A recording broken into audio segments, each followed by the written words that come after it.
Picture a man sitting in a sweltering windowless cell.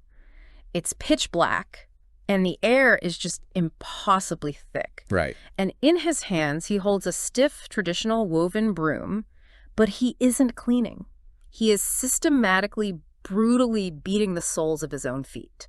Which is just incredibly hard to even visualize. It really is. I mean, he brings the rough wood down on his skin over and over until his feet are bruised and calloused.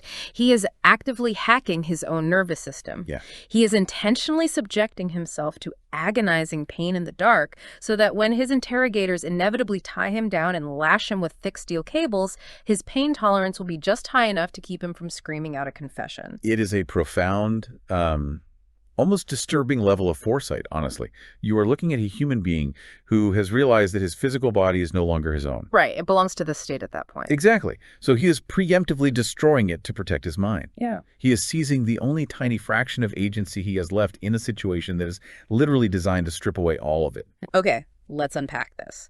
Welcome to a custom-tailored deep dive designed specifically for you. Today we are looking at a primary source audio interview with Hormoz, A former Iranian political prisoner. Yes, and we are going to examine the mechanics of his survival during the brutal crackdowns of the 1980s. Now, before we really get into it, because this source material involves the 1980s Iranian regime, the Mujahideen, the Fedayeen, and some incredibly charged political history, it's important to set our parameters up front. Absolutely. Our goal today isn't to litigate the politics of the era, or take a stance or endorse any of these factions. I'm not taking sides here. Right. We are purely analyzing the factual narrative of one man's survival strategies, as detailed in his own words, and the sheer lengths a human mind will go to when pushed past the point of breaking. Which requires looking at how memory itself is preserved under extreme duress. I mean, Safai eventually recorded this history in a 2,000-page, 6-volume memoir. 2,000 pages, that is massive. It is an epic. And he wrote it under the alias Baman, but he didn't write it as a chronological autobiography or a sterile historical record. He actually wrote it as a novel. I found the psychology behind that decision so fascinating. Because if you survive a regime that is actively trying to erase you and your comrades, the instinct would naturally be to document the literal facts as rigidly as possible. Right, like dates, times, locations, Yeah. A police report, basically. Exactly. But Safai recognized a psychological barrier in the general public, which is trauma fatigue. Oh, that is such a real thing. It is. When a reader, even a well-intentioned one, picks up a standard political memoir filled with page after page of torture, executions, and systemic abuse, the human brain eventually just shuts down. Yeah, it's a defense mechanism. The victims turn into statistics. The horror just becomes background noise. So Safai understood that the only way to make people actually internalize the truth of what happened was to give them a protagonist to emotionally attach to. By creating Baman, he bypasses the reader's natural defensive walls. You aren't just reading a casualty report. You're experiencing the heat of the cell. You're feeling the paranoia of the interrogations. Yeah, the weight of the survival. Exactly. Through the eyes of a character you genuinely care about. Fiction, ironically, becomes the superior delivery mechanism for raw, unvarnished truth. And the environment where he actually began writing this fictionalized truth offers a really jarring contrast to the subject matter. Yeah, this card is wild. It is. Because to understand the genesis of the book, we actually have to jump forward in time to 1992 to a holding cell in Munich, Germany. Quite a change of scenery. Right. Safai had been arrested along with a group of others after they attacked the Iranian embassy in Munich. And this was a direct retaliation for the regime launching missile strikes against refugee camps. So he finds himself in a European prison for 3 months. Yeah.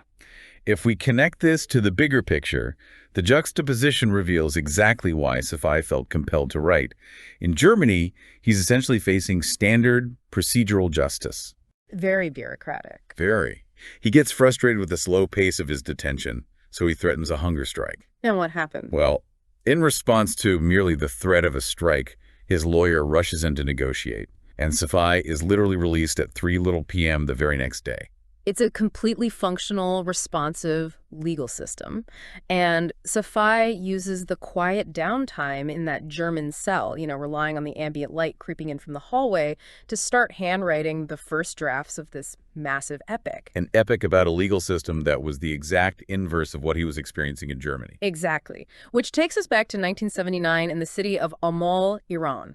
For anyone familiar with the era, you know the conditions that led to the revolution, but Safai's specific catalyst is really worth noting. He's just a kid, really. He's 15 years old, watching people buy single slices of bread on credit.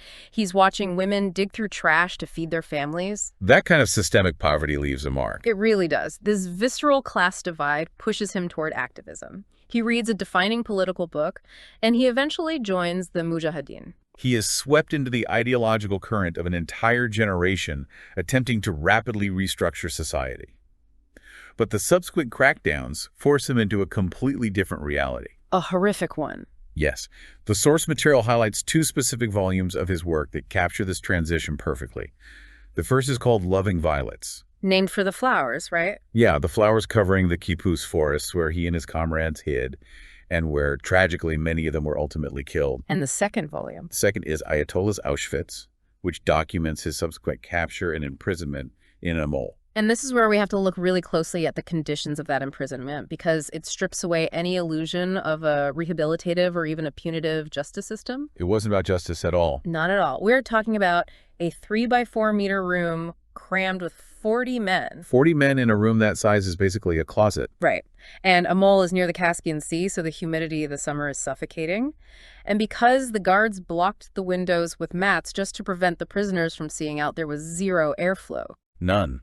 The physical degradation was immediate. Highly contagious skin diseases like scabies swept through the population because, 40 sweating bodies were packed shoulder to shoulder on the floor. It was an environment deliberately designed to accelerate physical and mental collapse before the prisoners even reached an interrogator. Softening them up, basically. Exactly. And the legal process mirrored that brutal efficiency. Safai's death sentence wasn't the result of a lengthy trial determining his guilt in the forced insurgency. Yeah, far from it. It was handed down by a Pakistani judge, brought in as a proxy who did not even speak fluent Persian. The details of that sentencing are just absurd. Safai is sitting before a judge who literally needs a translator, and one of the primary justifications used to condemn him to death was a machete scar on his back. A scar from an old injury. Yeah, a scar he received from a completely unrelated incident years before the political crackdowns even began. But the absurdity is a feature, not a bug here. A judge who doesn't speak the language and relies on irrelevant physical scars isn't there to uncover the truth. No, of course not. He's just a functionary in a machine designed to process bodies as quickly as possible. Safai noted that most trials in that period lasted 2 to 5 minutes. That's terrifying. His lasted an hour, heavily padded with 12 completely fabricated charges. But the verdict was a foregone conclusion the moment he walked in. So what does this all mean? How does a human brain compartmentalize this? You are starving in a suffocating room with 39 other sick men. You've been handed a death sentence based on fabricated evidence by a proxy judge, and you are just waiting for a bullet. Most people would completely disassociate. Right, they'd just check out. But Safai did the exact opposite. He engaged in this highly calculated psychological war of attrition with his primary interrogator, a man referred to as Brother Mustafa. This is where Safai's survival instincts become intensely tactical. Mustafa had made a specific promise to Safai. A really grim promise. Very. He promised that he would personally remove Safai's blindfold and shoot him point blank in the chest. Yeah. But Safai realized he couldn't control the walls, he couldn't control the heat or the judge, but he could deny Mustafa that specific psychological victory. So he started hoarding medication. Through various means, Safai managed to secretly stockpile around 70 Valium pills in his cell. 70 pills? That is so hard to pull off in a prison like that. It's incredible, and he wasn't keeping them to numb the pain of the scabies or to help him sleep on the concrete floor. He was hoarding a lethal dose, specifically so that he could take his own life before Mustafa could execute him. It is the ultimate paradox of survival in that kind of environment. Having the means to end your own life becomes the very thing that gives you the mental fortitude to keep living. Exactly. It provided Safai with a hidden lever of control. Knowing he held his ultimate fate in his own hands allowed him to endure the daily interrogations without completely breaking. Which brings us back to the room we talked about at the start. He has his mental escape hatch with the Valium, but he still has to survive the physical reality of the cable lashings. Right, the day-to-day torture. So he preemptively destroys the nerve endings in his feet. It's an incredible example of mind over matter, isolating the impending trauma and preparing for it like an athlete preparing for a brutal competition. But eventually, mere psychological defiance just wasn't enough. The calculus changed entirely when 15 of his comrades from the force were taken away and executed. Yeah, that changes everything. That is the breaking point, where mental endurance has to translate into physical action. The survivor's guilt, combined with the stark reality of the executions, shifted Safai from a posture of endurance to one of active escape. He knew he was next. Yes. So he was transferred to the Sari intelligence prison, and the tools he used to attempt his first escape are almost poetic in their grim reality. He used 2 spoons. They were the ordinary metal spoons left behind from the final meal of his friends who had just been executed. It gives me chills just thinking about it. Me too. This entire sequence feels like a desperate, accelerated version of a Prison Break movie, but stripped of all the Hollywood gloss. He's digging a tunnel over 20 years. No rock hammers here. Right. He is a starving, traumatized man with a spoon, giving himself 10 days. The logistics of this are incredibly taxing. Every night for 10 days, he waits for absolute darkness. He ties blankets together to create a makeshift rope just to hoist himself up to a high barred window. And he's malnourished. Exactly.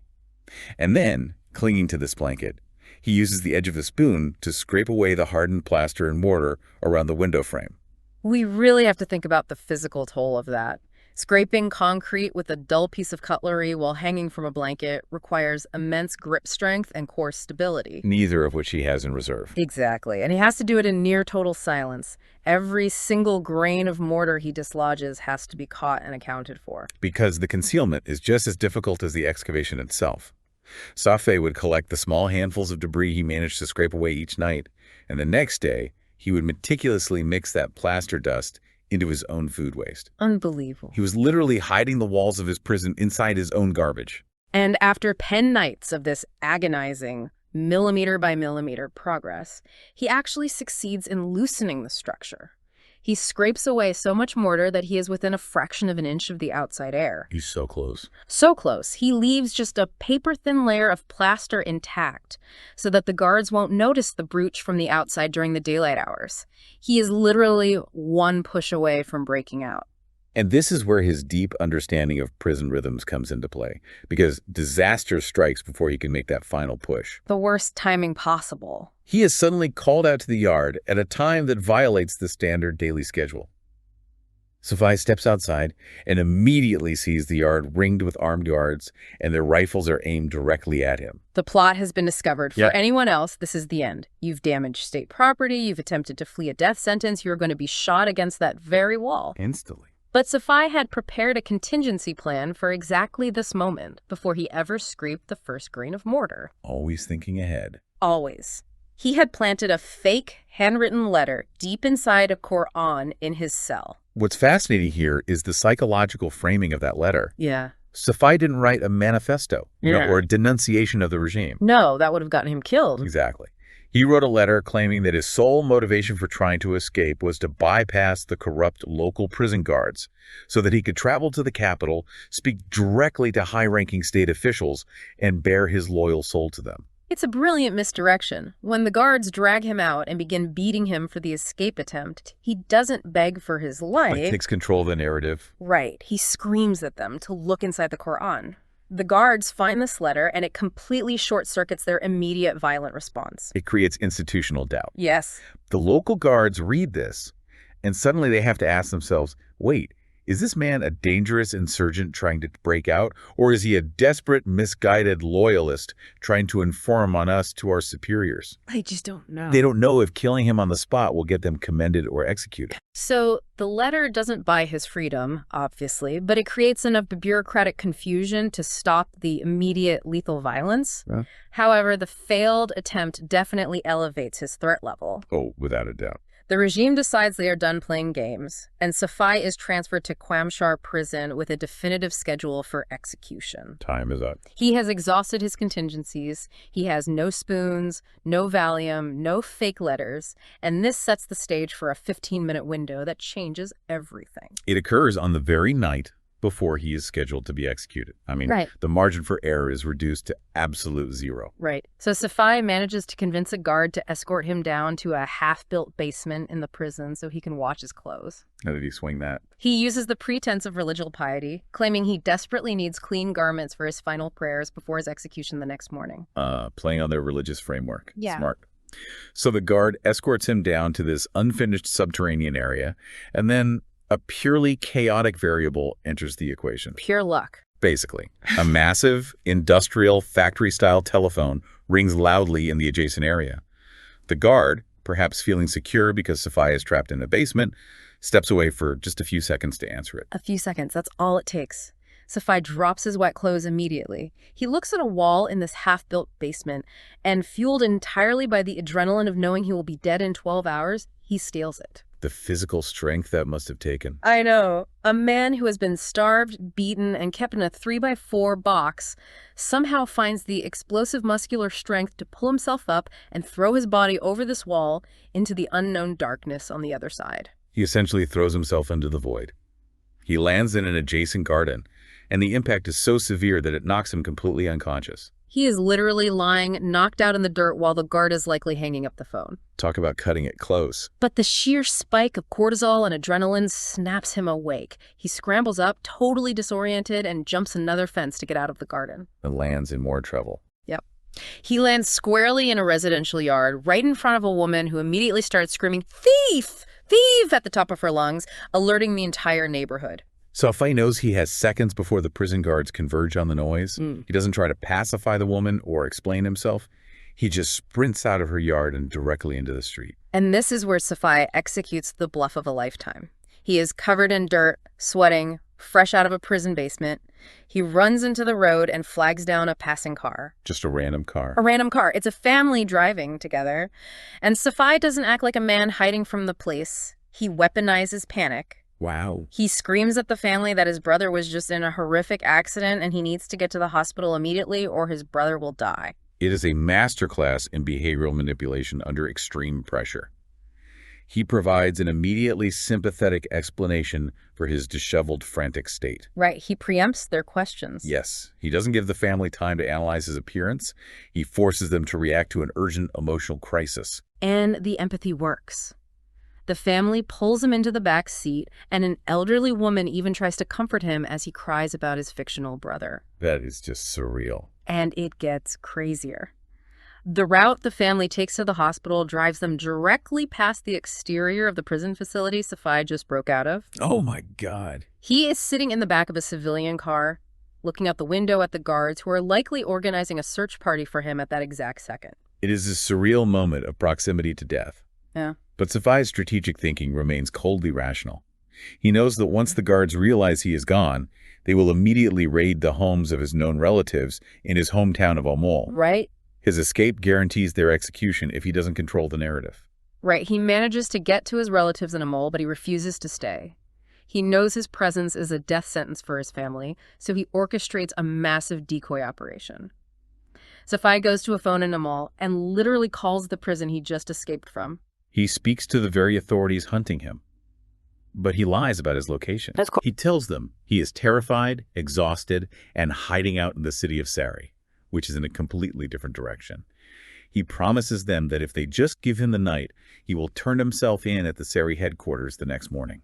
It is such an audacious move that the guards actually believe it. They deploy 40 vehicles filled with armed men to scour the city of Sari, chasing a ghost. Which leaves the real route wide open. Exactly. That massive diversion pulls the security apparatus entirely out of position. It buys Safai the critical hours he needs to slip out of the region, make his way to Tehran, eventually cross the border into Turkey, and ultimately find asylum in Germany. Which brings up a really critical question regarding the fallout of an escape like this in such a brutal system. Yeah, the reprisal. Usually when a high-value political prisoner escapes, the regime exacts collective punishment on those left behind. The remaining prisoners suffer the consequences of the breached security. Here's where it gets really interesting to me. Safai addressed this specifically in the interview. You would assume the guards would have lined up his cellmates and executed them in retaliation. Astonishingly, that didn't happen. Safai confirmed that no one in his block was executed or physically tortured as a direct reprisal for his escape. Really? Yeah. The bureaucratic response was bizarrely mundane. Given the circumstances, the prison administration simply revoked the inmates' shower privileges for a month. In the audio, Safai actually issues a slightly joking apology to his old cellmates for forcing them to go without showers for 4 weeks. It's this tiny, absurd flash of levity in a story that is otherwise saturated in trauma and death. But that levity doesn't mask the underlying survivor's guilt, which brings us full circle to why this deep dive exists and why those 2,000 pages were written in the first place. Right. Safai didn't spend years in a safe German apartment writing a massive novel to boast about a cinematic escape. He wrote it because of what happened a few years later. He wrote it because of the 1988 massacres. While Safai was safe in Europe, the regime systematically executed an estimated 30,000 political prisoners over a period of months. 30,000. It's staggering. The men he left behind in those cells, the comrades whose spoons he used to scrape the mortar, they were almost all killed. Safai's miraculous escape meant he was one of the few who lived to carry their memories out of the dark. He viewed his survival as a mandate to bear witness. And there is a deeply poignant detail in the source material regarding when he finally felt he had fulfilled that mandate. The dream. Yes. Safai, who describes himself as a fiercely rational, non-superstitious man, had a dream shortly after finishing the volumes concerning the forest insurgency. In the dream, he saw his martyred friend, Babak. Yes, and Babak appeared to him looking incredibly joyful. For Safai, that dream wasn't just random subconscious firing, it was the emotional closure he had been seeking for decades. It was the internal confirmation he needed that his message had broken through the trauma fatigue of the public, and that his friends were safely preserved in the memory of the world. They were no longer nameless victims in a mass grave they lived on in the pages of his books. It completely redefines the purpose of storytelling. I mean, Safai could have written a factual report. He could have listed the names, the dates of the executions, the dimensions of the cells. But a list of facts doesn't capture the suffocating heat of the room. No. Or the desperate scraping of a spoon against concrete, or the frantic heartbeat of a man bluffing his way into a stranger's car. Fiction allowed him to reconstruct the soul of what happened, rather than just the timeline. It suggests when dealing with the extremes of human suffering, clinical facts often fall short of conveying the truth. You need narrative to bridge the gap of empathy. You really do. You have to place the reader inside the experience. And that is exactly what Safai achieved. Thank you for joining us on this custom deep dive. We've explored the absolute limits of human endurance today, moving from the stifling prisons of northern Iran to a quiet holding cell in Germany, tracing the remarkable strategies a mind will invent to avoid being broken. It is a profound testament to the fact that even when the body is entirely captive, the intellect can still find a way to resist, to escape, and ultimately to remember. Before we go, I want to leave you with a final thought to consider on your own today. Think about the most difficult defining struggle of your own life. If you were given a responsibility of preserving that specific pain and triumph for future generations so they could truly feel what it cost you, how would you record it? Would you leave behind a sterile, factual diary of the events, or would you weave it into a story? How is it that sometimes creating a work of fiction is the only way to make people believe the raw, impossible truth of what you actually survived?